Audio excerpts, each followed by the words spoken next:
by the time we make it to your office, we've been waiting, typically in a state of perpetual agony for many weeks, months, sometimes even years. Our lives, our ambitions, our relationships, all have been held captive by our pain and disability. Yet time marches on and leaves us behind, frozen in that instant that our spinal CSF leaks began. And so when we do finally reach your office, we are consumed by desperation and overflowing with hope.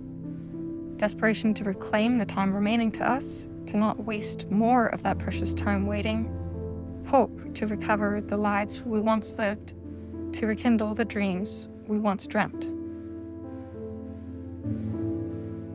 What I wish that my doctors knew about living with a spinal CSF leak is how much research and advocacy it often takes on the part of patients to reach the correct diagnosis and treatment. We often have to do a lot of legwork on our own to get to this point. And what that looks like on a practical level in our doctor-patient relationships is often myself and other patients will like to ask a lot of questions or understand the reasoning behind certain tests or treatments that are being done. And we promise that we're not trying to take on the role of being our own doctor or be difficult when we have a lot of questions on that kind of stuff. Ultimately, we just want to understand the decisions that are being made with our own care and treatment, and ultimately, at the end of the day, get better. Something that's helpful for providers to know is, along with the crippling pain, nausea, and fatigue, one symptom that was extreme and overlooked was my level of brain fog.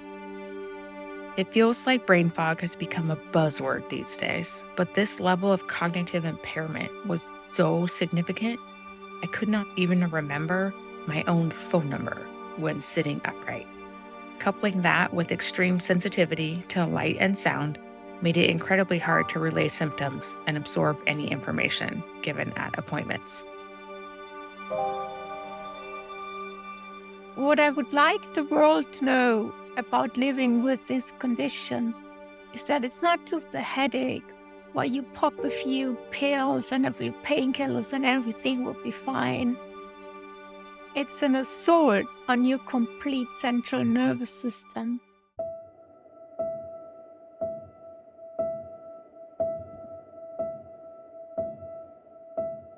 One thing I wish doctors knew about spinal leaks is that they are so much more than just a headache. In my case, I feel sick in some ways that are indescribable. Have tinnitus, severe neck pain, constantly dizzy in many ways, zero sense of balance, can't think, a heavy head, spinning vertigo, a pulling down feeling that's so uncomfortable from the minute you're upright, weird vision issues, and more. I wish it was just a headache. I think one of the other things that the doctors don't really understand is just the quality of life gets so eroded and you get so debilitated, and the pain is just, it's the suffering that you go through is, it shouldn't be allowed for a human to deal with it. Like, your body just goes through so much torment when you're leaking. It affects your liver, it affects your kidneys, it affects your bladder, it affects your esophagus from throwing up, it affects your eyesight. I mean, your whole body is just in this onslaught. I am a 70-year-old woman who is mostly in bed due to a presumed leak not seen on either a brain MRI or a CT myelogram. My first try at a blood patch was unsuccessful. And I can tell you that from the moment I roll over in the morning and stand up to get out of bed, I am in agony. I can barely run a quick errand without causing even more pain. And I'm just barely existing at this point. I do feel at times that I am slowly just disappearing. The days are so long. The physical pain is just so hard at times. And that constant fear and worry creeps in all the time of just how long will this go on for? Some patients are sealed and healed very quickly. Others have very slow healing time back to a functionality level. My leak began in early January 2017, and I've had a multidisciplinary team helping me recover full-time for the past 6 years. I'm still doing therapy for the subsequent dysautonomia and deconditioning of the leak. I don't think we should be expecting family physicians to be experts in this field, but to recognize that these diseases exist and to put it out into differential diagnosis. So obviously postural headaches, but also patients who have had these unusual headaches that are not getting better with anything. I think that needs to be put out there. I don't know how in the medical boards or just bringing it up more in conferences when they speak about headaches, because I work with a group of like close to 40 physicians, and none of them have ever heard of the spontaneous leak. There's got to be more education, I think, down to the ground level of hospitals, because people present and get turned away and they get told they don't have a spinal leak and they probably suffer for a really long time. And some of them probably never get fixed. I think my main message is think it up in your differential diagnosis when you have a patient that comes to you and says, in the morning I feel great, and in the evening I don't feel great, and my hearing changes and fluctuates during the day. I think it's a huge, huge sign to clinically think about as a doctor. There is hope. There is hope in this field. So this is why the awareness is important. My two biggest wishes is that there are more neurosurgeons who are willing to perform exploratory surgery, because in the cases like mine, in the cases of an epidural and iatrogenic leak, you won't be able, or would very rarely be able to see it on an MRI or even a myelogram. And I also hope that there would be more photon counting CT scanners available to find evasive fistulas. Spinal fluid leaks are debilitating physically, emotionally, socially. Each day is a struggle to deal with the physical relentless pain as well as the isolation of not being functional. The reality of what patients are dealing with on a daily basis when they go home is not really being addressed. It would be wonderful to have someone on the team that is a social worker, an advocate, or a specialized nurse that can address the physical, social, emotional issues of the whole patient. I would really love to see three things more acknowledged by the medical establishment. First, that leaks aren't always visible on MRI. In fact, the minority of iatrogenic leaks will be visible. Second, that there are certain risk groups that we know about and some that we have to research better, such as being female, people with connective tissue disorders, and maybe MTFS and mast cell activation. And third, the timely treatment will really be an advantage for the patient. So don't send them away and tell them they'll be fine. It's very important, I think, for the doctors to really listen to the patients so that they can understand what these symptoms are and when they return and things like that, because it's invisible. Another area that would be amazing for providers to address is the support person of the patient. Often everything is so patient-focused, they get brushed aside when they desperately need to be heard as well. Being in this space isn't only hard for the patient, but it's also very hard for our loved ones.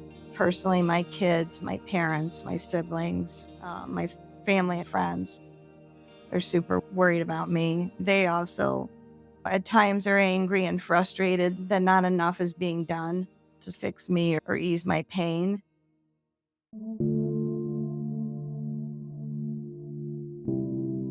One thing I want to emphasize is how many doctors don't think this is serious just because I'm not technically dying. I don't have a terminal illness, but I'm suffering in bed for years, unable to live a normal life, and suffer daily debilitating symptoms. I actually had one doctor say these exact words to me on a phone call. "You know this isn't serious, right?" And I started to cry and was so dumbfounded I didn't know how to respond. Eventually I said, "But yes, it is serious. This is my brain. This is my life. This is my health. I wish this attitude in the medical world would change, and that just because I'm not dying doesn't mean I don't matter."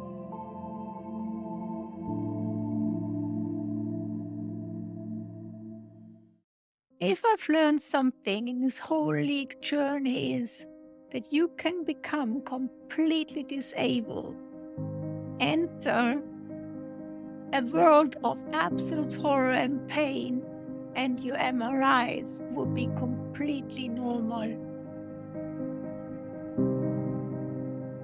The worst feeling in the world is hearing your imaging was fine. It was fine. And you're like, no.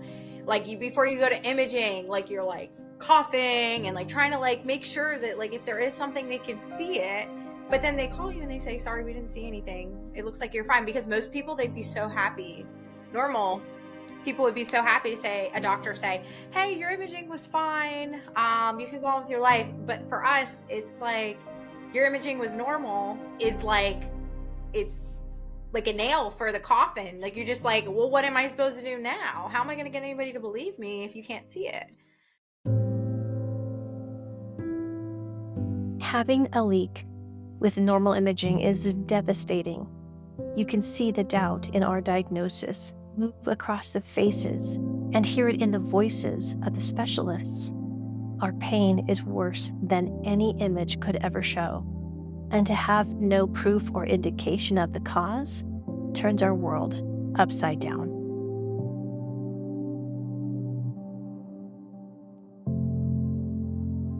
They found the leak on the MRI, and I wanted to cry tears of joy once I got that confirmation email from my neurologist.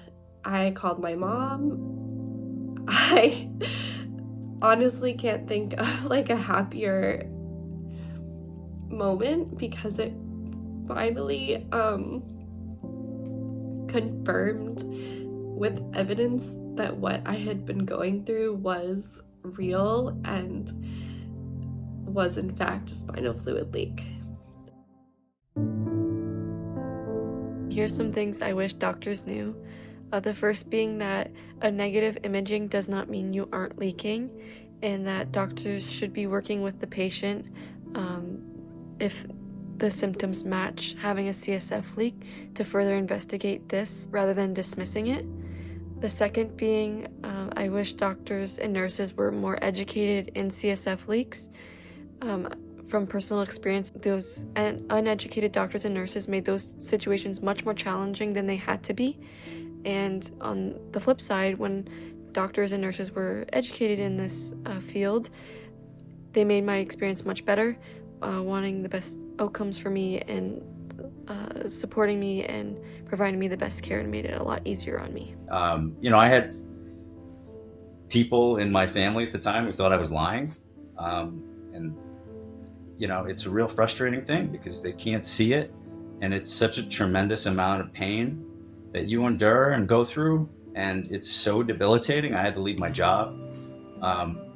And to have doctors not believe you, family members and friends not believe you, that's hard too. And that's a whole nother element of this illness that really needs to be addressed.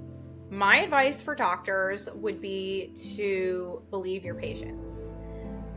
Believe them. If they are coming in and they are telling you, when I have a headache and I lay flat, it goes away, it deserves some sort of investigation.